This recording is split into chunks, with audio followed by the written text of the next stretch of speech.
Interviews, analysis. Veitch on Sport. Here we come and we are sailing. Oh, very nice, Ants. I'm not sure, though, does this song still fit, particularly when I saw the boys from Team New Zealand up there jamming with a rapper the other day. And then people were having a crack at the fact that they'd hired the rapper, but then the rapper was the one that you boys were singing to as far as the Cup of Bermuda was concerned. I was going to close the interview out with the David Dallas one, so don't worry, that one's coming. It was just weird. People were going, why have they got a rapper? Why have they not got Dave Dobbin? And I'm thinking, come on, boys and girls, we've been through. Love you, Dave, but we're trying to move things forward here.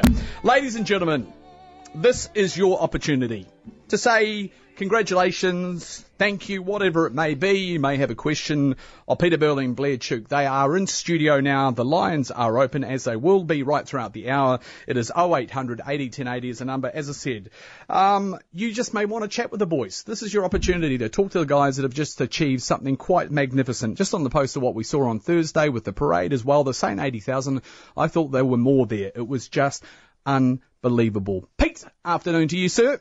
Good afternoon, Veitchy. How are you? And Blair, mate, are you alive? Are you feeling like at the moment you just want to sleep for about a week? Yeah, g'day, Veitchy. It's a little bit like that, but good night's sleep last night, so we're going all right. Guys, I want to say this to you. When I sort of saw some of the crew members on Thursday, it felt like some of them were in shock, Pete, by the response. It rained and it poured and it rained again, but it kind of added to it. Yeah, it was obviously an incredibly special day, and I think something that made it a lot more special for the likes of Blair and myself and a fair few other guys that, we did get to come home on a flight with nearly all of the team, and I think we had about 60 people there out of the team, and, each one of those people have worked just as hard for that end goal, and to be able to share that with all of them and to see actually what it meant to the country was, just blew us away. Hey, Blair, I've got to be honest, hasn't he become the ultimate at dealing with the media now? Just the way he can say every right message now. Yeah, no, everyone out there, it's from the Shore crew. He's starting to sound like Jimmy Spittle. He really is. Yeah. Oh, come on, mate. Don't be like that. He's got a bit of practice at it over the last couple of months. No, he's done well with it. Mate, it's great. I just want to play this here. We're going to have a full chat with your mum and your dad. I tracked them down on Thursday, and your mum and dad said, how did you find us? I said, it was easy. This is your mum about what life is going to mean for you now, Pete. Have a listen. She's so proud. It's weird because Peter's still Peter. He's still my kid. He's still just Peter. And I don't think he realises yet the change in his life that's happening at the moment. Oh, Heather and Richard, do you realise that? Is that a fair point that Mum's raised? Do you get now what life is going to be for you guys now? Yeah, I think Mum's just realising that. But, no, it's definitely a little different. And, no, we're just... up in Bermuda, racing yachts and trying to do a good job of that. And but to see how much it does mean for the country, and it has been a little different since we've been back here. Definitely get recognised a fair bit, but we're just loving bringing it home. Do you believe it's going to change your life, or it has changed your life?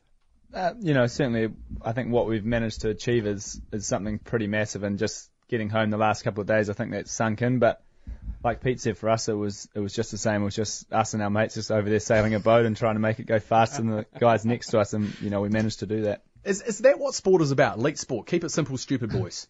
Yeah, pretty much. If you can keep it simple and did the little things well, then often you get the result. So, no, it's been a heck of a challenge, but just very, very proud to bring it home. Right, let's get through as many calls as we can. Ladies and gentlemen, lines are open. 0800 80 1080. Peter Burling, Blair Turk are your guests. Let's get into it. Roger, good afternoon.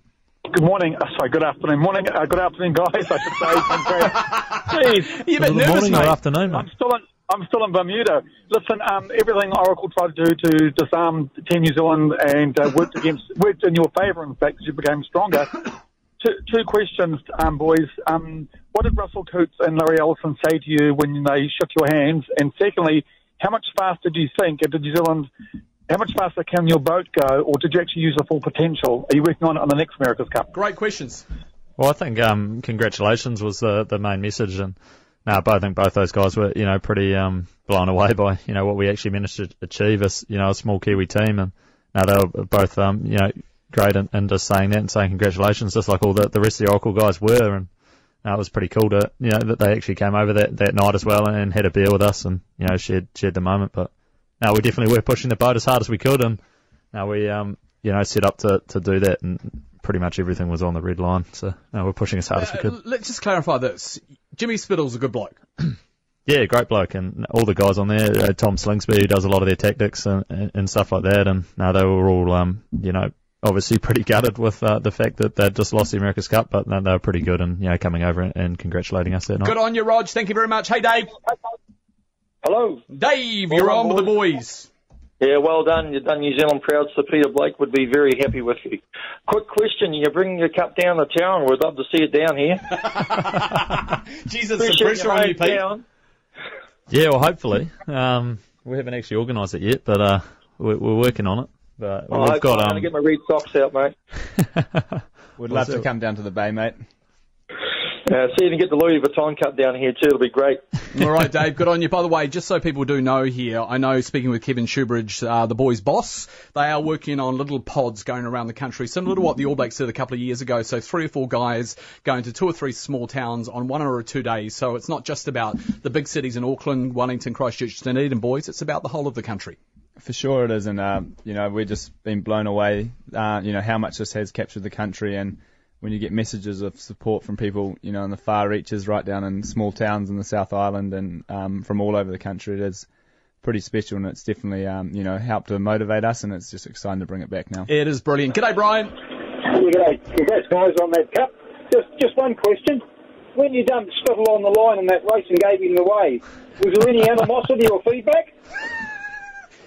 Explain the wave, Pete. There's a bit of confusion around the wave. There's been a lot of questions around a wave. It's just a simple wave. No, it's actually something that in most racing there's no.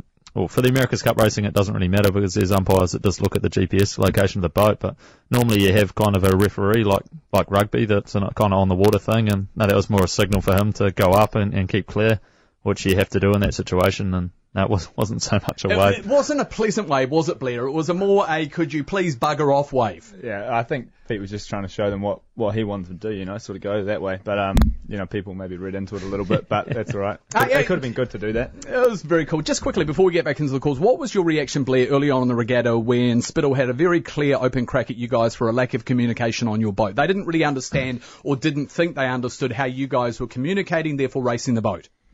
Yeah, I think it took people quite a while to actually realise what was going on, who was speaking when on our boat, and for a while early on, some of us weren't mic'd up, so they didn't really paint the whole picture. And with Pete being the tactician on our boat, it took out a massive communication loop that the other guys had. So that's why our boat often sounded a lot like there was a lot less speaking, because there didn't need to be that communication between the tactician and the helmsman, because that was Pete. So Glenn and my job was just to try and make the boat go fast, and then Pete could concentrate on that stuff. I just don't think they could understand the Kiwi accent. Yeah, it didn't quite come through on the mic. Bro, let's jibe now. Let's tack now. What about the no-look jibe? What about the no-look tack a couple of days before no one picked up on? Oh, that is brilliant. I love it. G'day, Ian. How are you, bud? Oh, hold on. Here we go. Ian, hello. G'day. Congratulations to the whole team. Fantastic. Hey, Pete, what about bringing some associated sailing event to Tauranga in 4 years' time, using the beautiful Western Channel and the steady equinox winds, which you know all about?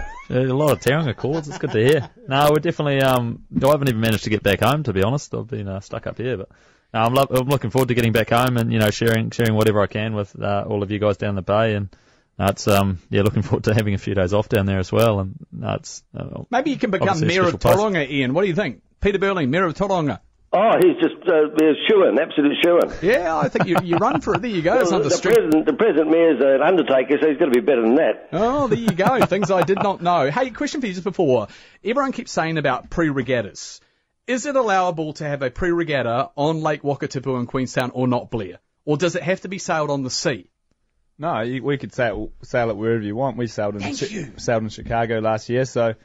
it'll be, hopefully going forward there will be pre-regattas around the world. It's certainly a good gauge as to where you're going and helps build up to the main event. But can you imagine New Zealand, though, boys, having one in Wellington, one in Tauranga, your home base, one in Lake Wakatipu, which, by the way, Sir Russell Coutts has already talked about. Imagine that as a vista, boys, for racing. Might be a bit cold down there at certain times of the year, but no, it's Sorry, you don't want to get sprayed with water. Oh, sorry, Pete. No, we're keen to get to as many venues as we can, and I think that's something that the Cup did do well this time. They got quite a lot of places around the world, but we'll just have to wait and see. We only just landed a few days ago, and that's something that I think as a group, caught up with Dalton Shute this morning, but as a group, definitely want to do what's best for the Cup. Was the catch up for you boys around your futures?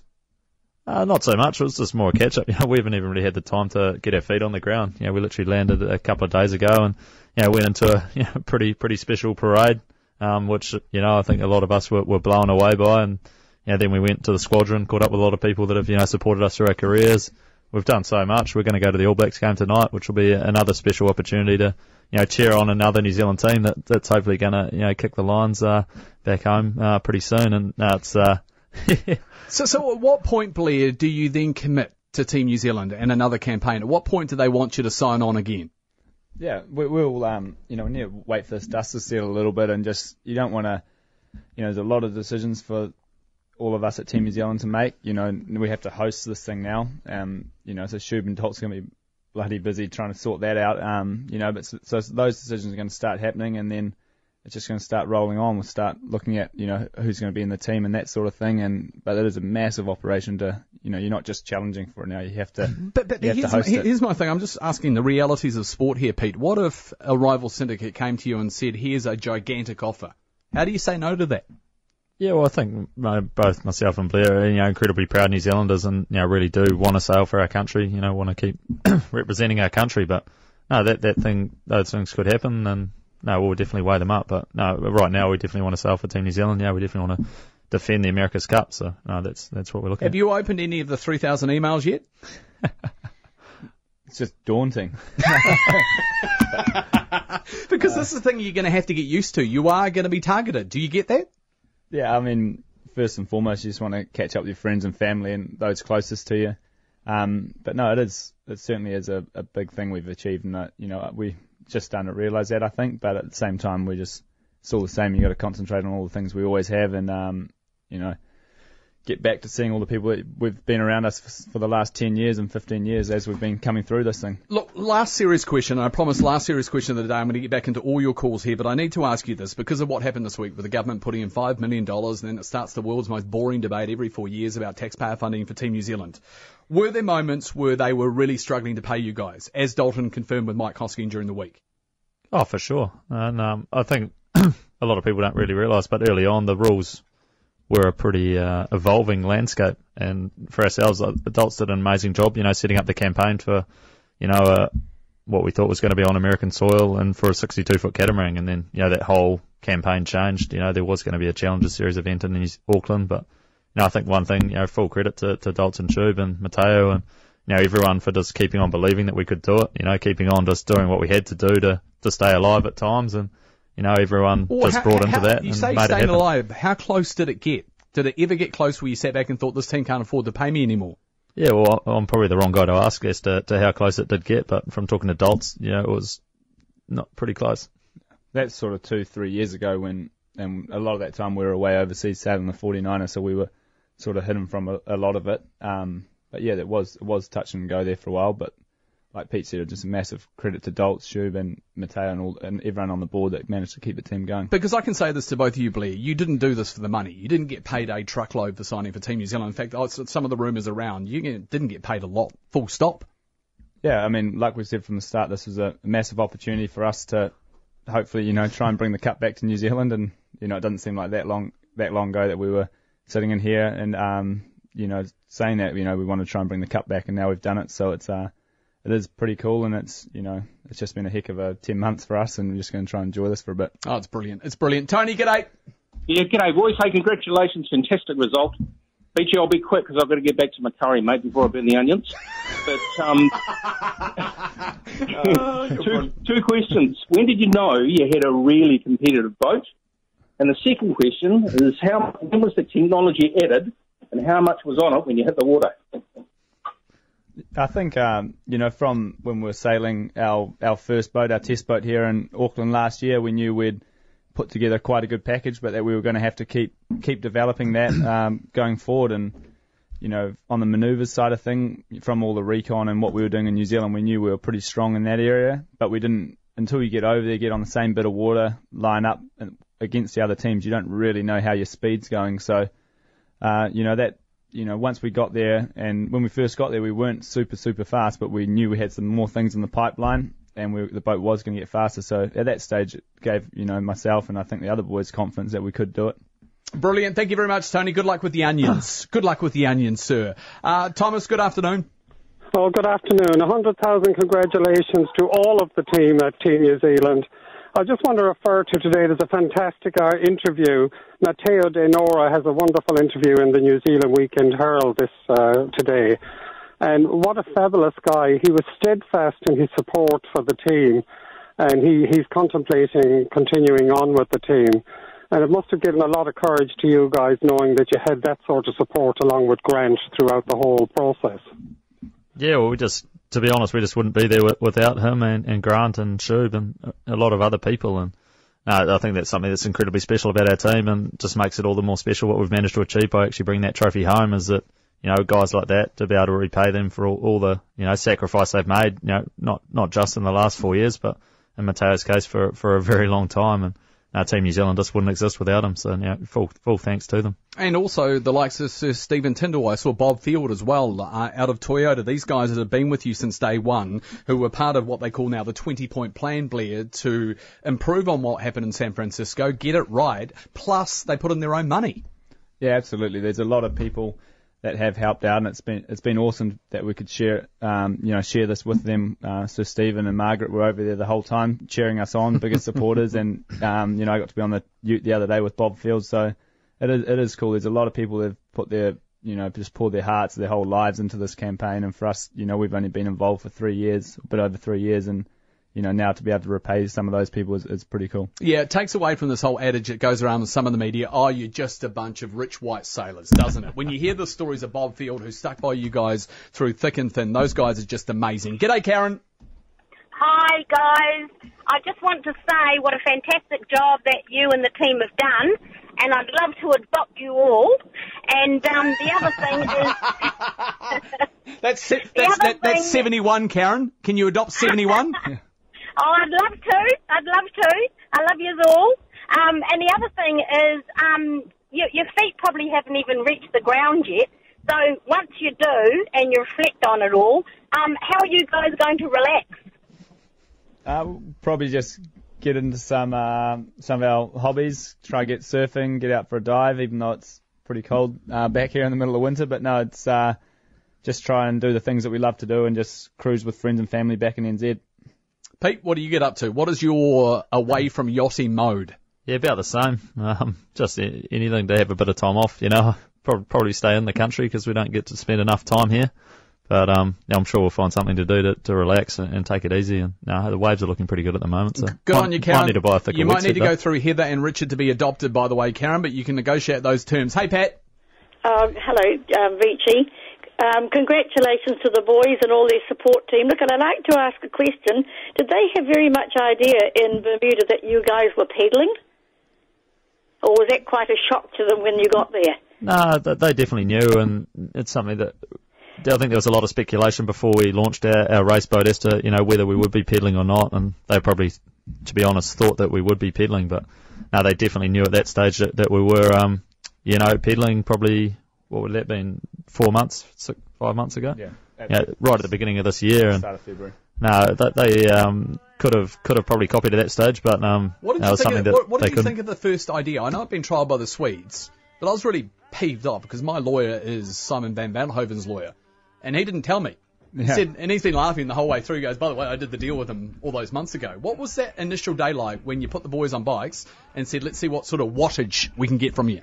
Yeah, well, it was just a massive evolving thing, and really until we actually got the bikes on the boat and got sailing, got doing manoeuvres, that's not till you really knew, and it was a sort of calculated risk until then, but the facts were always there that if you could get it to work, that the legs were going to be stronger than the arms, and we managed to do it. It's a great yarn. Hopefully they make a doco. Hamish Hooper, if you're listening, take all that footage and turn it into a documentary, Hamish. I keep telling him, it'll be watched by millions. Peter Burling Blair Turk, my guest, out of Team New Zealand. The victorious Team New Zealand. More of your calls. Alexia, David, Eric, hold the line. There is one spare line. We'll get through as many calls now between now and 2 o'clock with Burling and Turk. 10 squad, we throwing up every time that we shooting up. Buy your own cat machine online with Goffs at buycat.co.nz. Our website allows you to purchase selected cat machines online today, or build your own customised cat machine package that best suits your business and have a future delivery. The online range available includes Cat mini excavators, skid steer, compact track and multi-terrain loaders, and compact wheel loaders. With Goffs and Cat machines, buy online and save time. See buycat.co.nz today. Whether you're buying your first home, building, or just wanting to switch over to KiwiBank, we have a home loan that really stands out. It has a sharp rate of just 4.45% per annum fixed for 1 year. But even better, you'll be with a bank that keeps its profits local, putting them back into New Zealand to make all Kiwis better off. Apply now at kiwibank.co.nz. You'll need a minimum of 20% equity and to bring your everyday banking over. Interest rates subject to change. Not available for business investment lending. Lending criteria, terms and conditions and fees apply. Winter. Seriously? Winter? What genius came up with that name? There's nothing winning about it.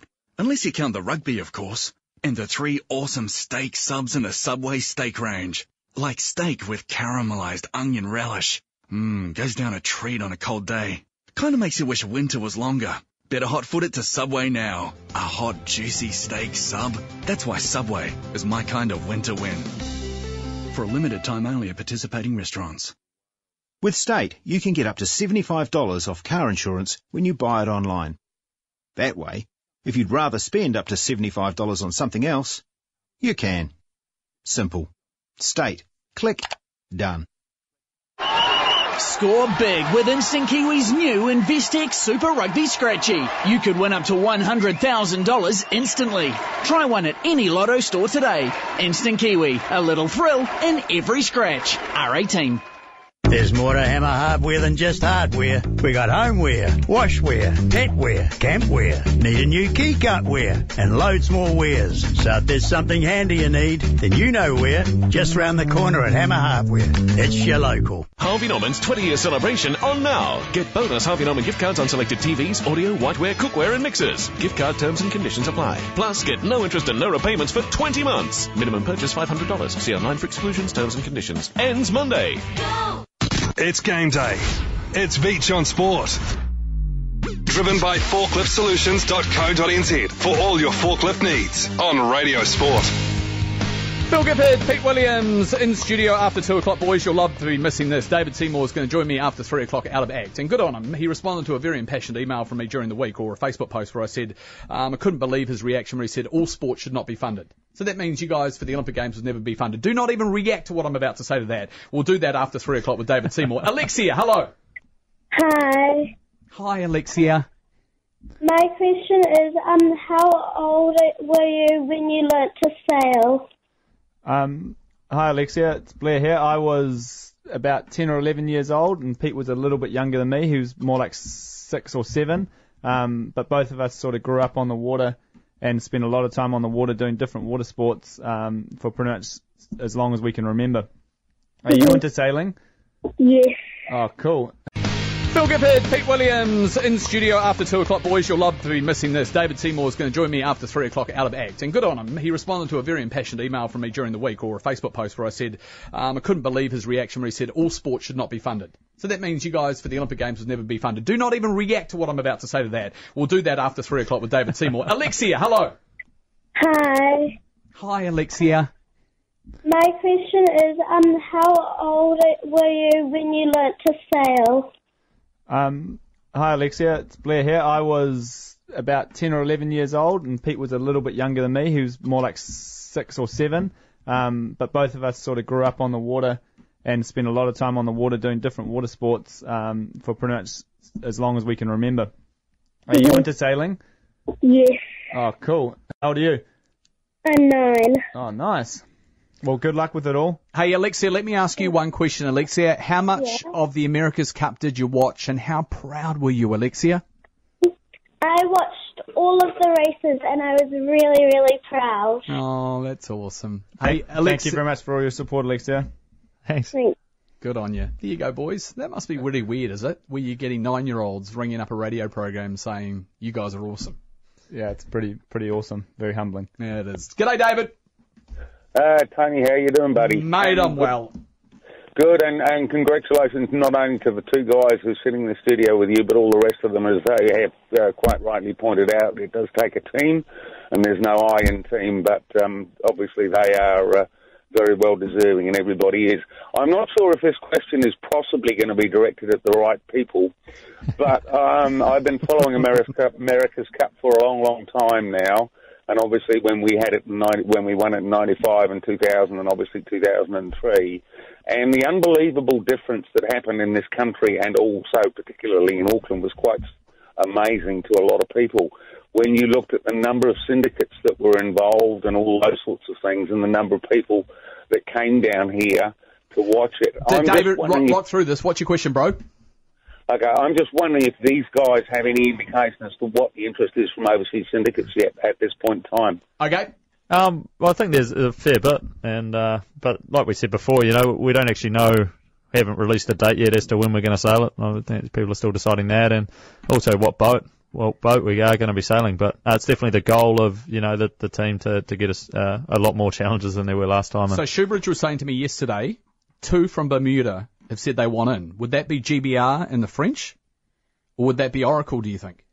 Not sure. I think Artemis is probably pretty likely to go again as well. So yeah, I think most of the teams that were there would be looking to go again, I think. Yeah, it's going to be awesome. Eric, g'day. Yep, I'm here. Yep, you're there. You're on. Right. I love Kiwis. Right, Eric, go, talk. Yeah, well, congratulations from Tiana. I've got a question.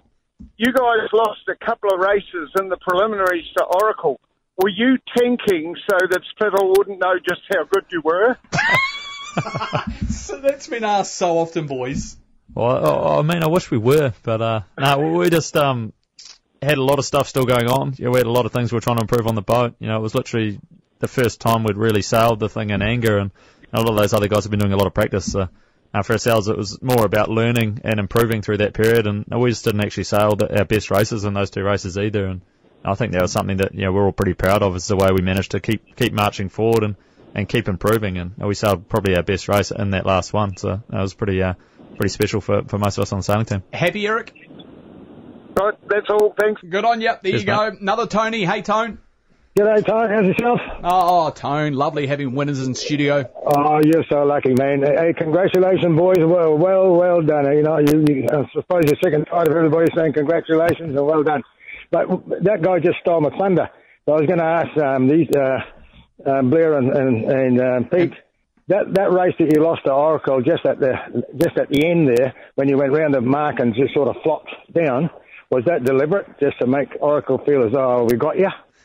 No, there's like Pete just mentioned. We first off, the development curve of these boats is so steep that from how we were getting them around the track at the start of the rounds a month and a half before the end till the end is very different, and you had to keep learning fast. And like Pete said, we were still changing things on the boat. The boat was always getting faster every day, but also the way we sailed it needed to improve. So we did learn a lot after those races against Oracle and the Challengers playoffs. And, some of those things we managed to implement, or most of them, into the finals, and that's, why you saw us getting around the track a little bit smoother and a little bit cleaner. Okay, got a couple of wee ideas for you guys, Pete, and Blair, both of you know that I'm mad as a cut snake, but these ideas I think are absolute gold. When you bring the boat back, and I'm sure she's been shipped back or whatever the hell happens to the boat, I reckon that you should do this for 10 days or even 2 weeks. You let people bid on Trade Me for the right to go on the back seat. What Pete Lester did, because Pete Lester that day when we went out, he was like a little kid afterwards, right? I reckon people would pay 5 to 10 grand. I know I would, because I couldn't go out because I had the busted foot, remember? Yeah. So, here's my plan. You do it for a couple of weeks, you take out 30 people a day, half an hour sailing at a time, charge them $10,000 each to go out there. It would be awesome. There all of a sudden you're making $300,000-$400,000 over the space of a couple of weeks, Pete. Genius. Not bad, except it takes about 3 months to put the boat back together. Oh, righto. So that's a dumb idea. Okay, next idea then. That one's been absolutely thwarted. I've got this idea. New Zealand crowds are really quiet when it comes to the rugby. I've just got this idea, right? Imagine this. Ladies and gentlemen, would you please welcome, representing Emirates, Team New Zealand, the winners of the 35th America's Cup. You come out with the trophy tonight at Eden Park, out through the tunnel. The entire crowd goes nuts. The Lions go, what the bloody hell is the America's Cup? You get the boys and girls of New Zealand pumped. That would be awesome. Do it.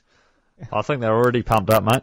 It's going to be a beauty of a game this afternoon or tonight. No, we're looking forward to just cheering them on like everyone else. Are you doing anything official at all tonight? Do you know? I think we're just going to watch a game of rugby, I think. Yeah, drink some beersies and watch Yes, the All All Blacks. Blacks. Oh, I love it. G'day, Craig. Hi. I was ringing to congratulate Peter Burling and Blair Turk on the America's Cup. Craig, did you love it? Just tell me that. Did you love it, Craig? Yes, I did love it. Thank you very much, Craig. Means a lot to us. Craig, you're awesome. The amount of New Zealanders you guys have made happy, unbelievable. Oh, look, 3-4 months ago, remember when you guys came in studio and it was kind of a wee bit, ho-hum, Blair Turk, Peter Burling. Now look at it. Absolutely going nuts. Ian, hello. Yeah, look, just commenting the question. I don't know whether I was happier with you guys winning the America's Cup than seeing that smile wiped off Spittle's face. It's hard to balance one against the other. But I just have a question. I'm not a sailor, so I want to know the answer to this. Truthful and honest now. Did you have a faster boat than them, or were you just better at sailing closer to the wind? Closer to the wind. VMG, ladies and gentlemen. VMG. Yeah. VMG, it's a new term I learned while watching. Same with you, Ian. All these new terms, all of a sudden I was going, the VMG look good today. Look good. Yeah. Everyone's learned a few terms. Look at that. Getting a few tips. Blair's laughing his ass off, aren't you? All right, let's get into it. Boys, did you have a faster boat or not? I think the boats were relatively similar in the end. I think we definitely had a little click at times, but no, they definitely had areas where they were stronger than us as well. So a lot of it came down to, especially in the last weekend, I think the first weekend they probably didn't sail as well as they should have, but that last weekend and those last couple of races, it did come down to, who sailed better on the day, and that definitely showed on that Saturday when we lost the race. We just made a few too many mistakes and, gave them a chance, which they took, and it was something that we probably had a little click, but now they're pretty even. Good on you. Nice question, Ian. Thank you. Gus, hello. G'day, boys. Firstly, well done, obviously. Huge effort and bloody proud to be a Kiwi. So, quick question for you, and sorry if it was covered earlier, but how much were you saving in the tank for the America's Cup? Because in the round robin, I'm not going to lie, I was bloody nervous when Oracle looked pretty bloody quick on the water. But you guys came back really strong in the America's Cup. We were trying our hardest to win those races. We would have loved to have won the playoffs and taken the extra point into the match. But at the same time, we were still developing the boat. There was still things we needed to put on the boat to make it go faster, and those were calculated as to when we were going to put them on the boat. And then there was also the sort of fact that we had to sail the boat better as well. So we were trying our hardest.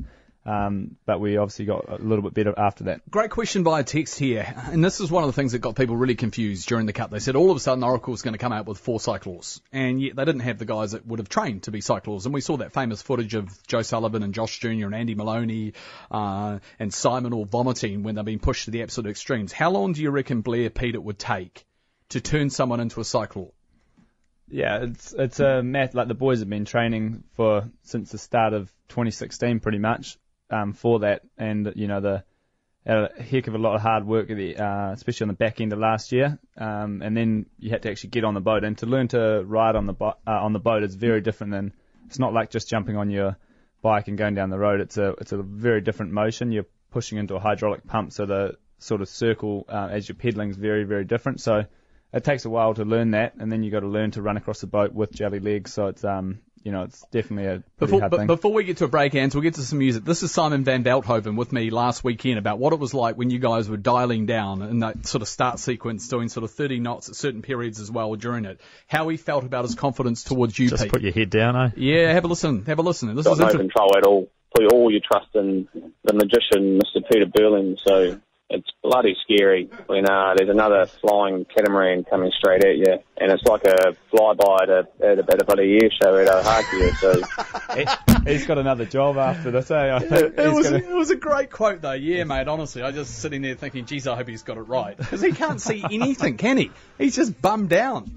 Yeah, well, he definitely He puts out enough power. He reckons it's more comfortable putting his head down, so sometimes we tell him to have a little bit of a look around, but he just puts it down because it's easier. Oh, he is brilliant. It is 19 minutes away from 2 o'clock. Phil Gifford, Pete Williams on the panel after 2 o'clock. We'll get to Glenn Osborne as well. Tutandamanga iwi, why does it not work from his point of view? We'll get to Frank Bunce as well, who says it's okay if we lose, ladies and gentlemen. Just go and hug someone in red tonight. We'll talk about the All Blacks test, of course we will, but at the moment our guests are Peter Burling Blair Turk. There is one spare line, 0800 80 1080. Your questions, your congratulations for the boys next. Radio Sport. Was this a rapper? Was this a Pete? Blair? No, this is a different one, but yeah, this is him. Yeah, this is him. It's not the right song. Yeah. What's his name? Dave Dallas. Righto. Ansel tell you this, I have no idea about music. None whatsoever. Right, let's get into your calls. G'day, Ron. Yeah, hi. Congratulations, boys. How many different hydraulic systems did you try? And was the hydraulic system driven by chain or gears?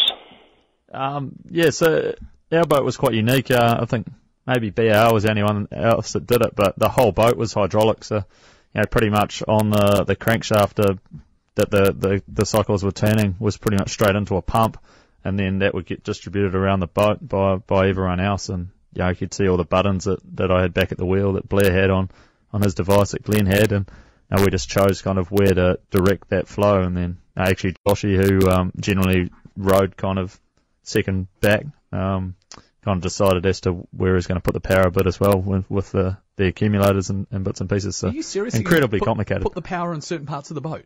Really? Well, you just decide, because you've got accumulators where you could store hydraulic fluid, you could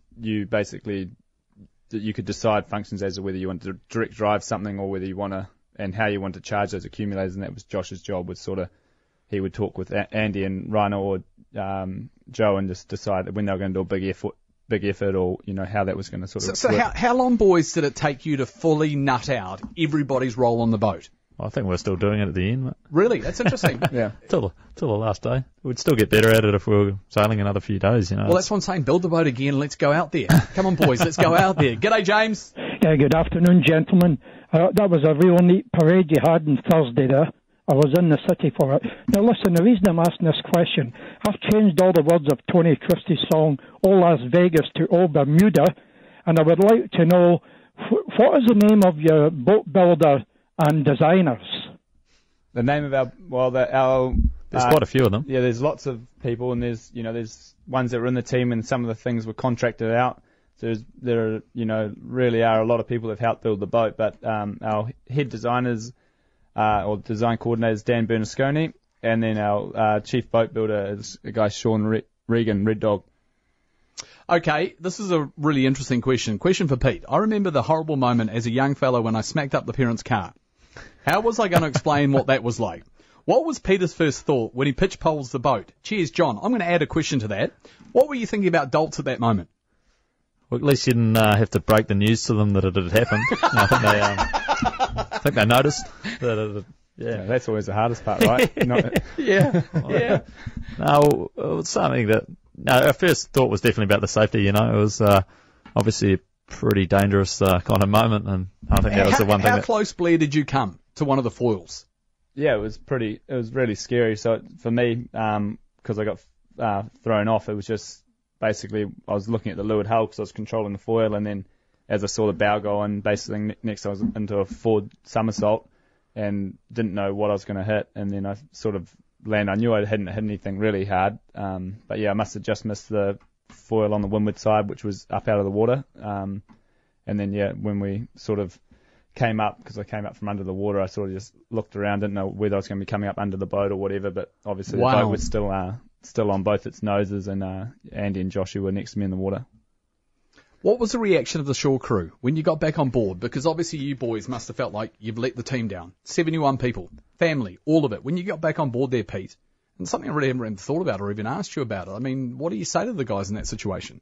Yeah, well, I think that first thing on the safety, that was obviously incredibly, I thought, thankful moment for myself. Once I managed to climb back in my hole up the top there without falling, to see Glenn and Simon in front of me and see the other three guys out the back all looking fine, and then it's just into recovery. Obviously, you got quite a few procedures at that point, and you're kind of in, I suppose, a bit of shock. Yeah. But then once we did get back in, it was amazing how the team just came together, and we just decided at that point that we'd pretty much just put the effort into fixing the boat. We weren't going to sail the next day, which was pretty lucky that it was blowing out, so it didn't really cost us any points. But no, it was ironic how like Sean Regan, who leads our boat builder, he almost seemed more relaxed then than he did after the final few races, and I think they strive on that kind of stuff. And those guys just telling us that don't worry about it, we'll fix it, and go out and don't let this affect anything over the next kind of couple of weeks is just something that we always stood by, and it was amazing that they could that they just give us those words and get us out of there so we could go and rest, and while they did the hard work. And there were definitely times when different departments really had to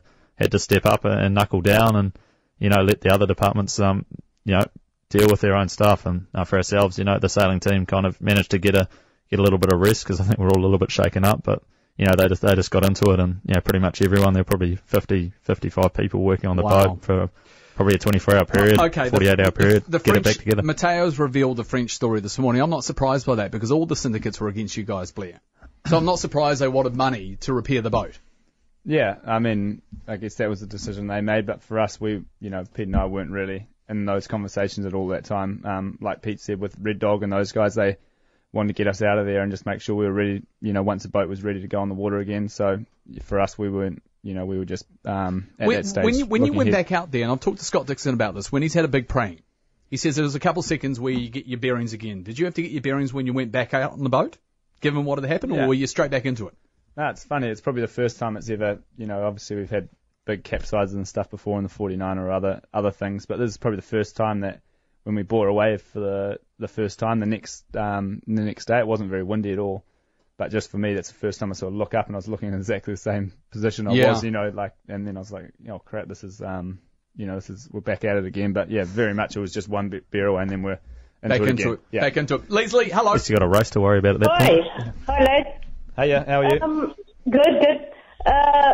Following on from your discussion before, I was just wondering how Pete managed to stay on the boat when it pitch poled when the others were catapulted in. And second, what was the effect of the broken rudder on the handling of the boat?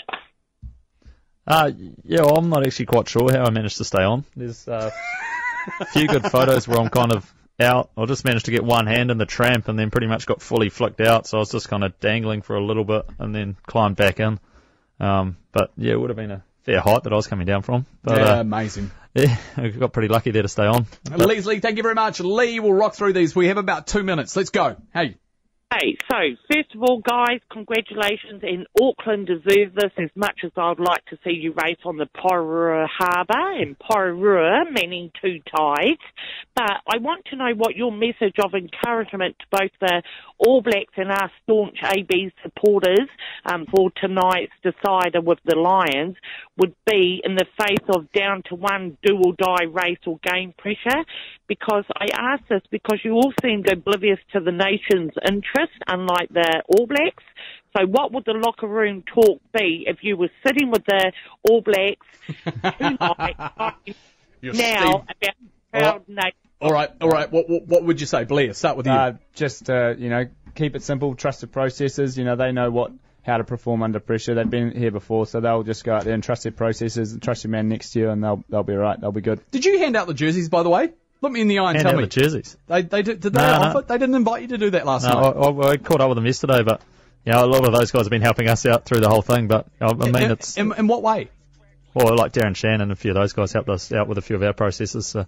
Now, I think Gilbert, of course. Yeah, I think a legend. What other place would they rather be? Playing for their country against the Lions in a do-or-die game. Yeah. You guys have been awesome. Thank you so much for coming in. I know you've got the rugby tonight. Enjoy it. Have a great time. The Lions fans will be sensational for you boys. I just want to say on behalf of everyone who works here, we all stopped every day for the races. You made us incredibly proud. I'm so stoked. And in 3 years' time, I'm going to have a really nice apartment down the waterfront. Perfect. No, it's great to be home. Cheers for the support, Veitch. Good seeing you, boys. Thanks, guys. That's us. Thank you for all your calls. That just went absolutely nuts. 7 minutes away from 2 o'clock.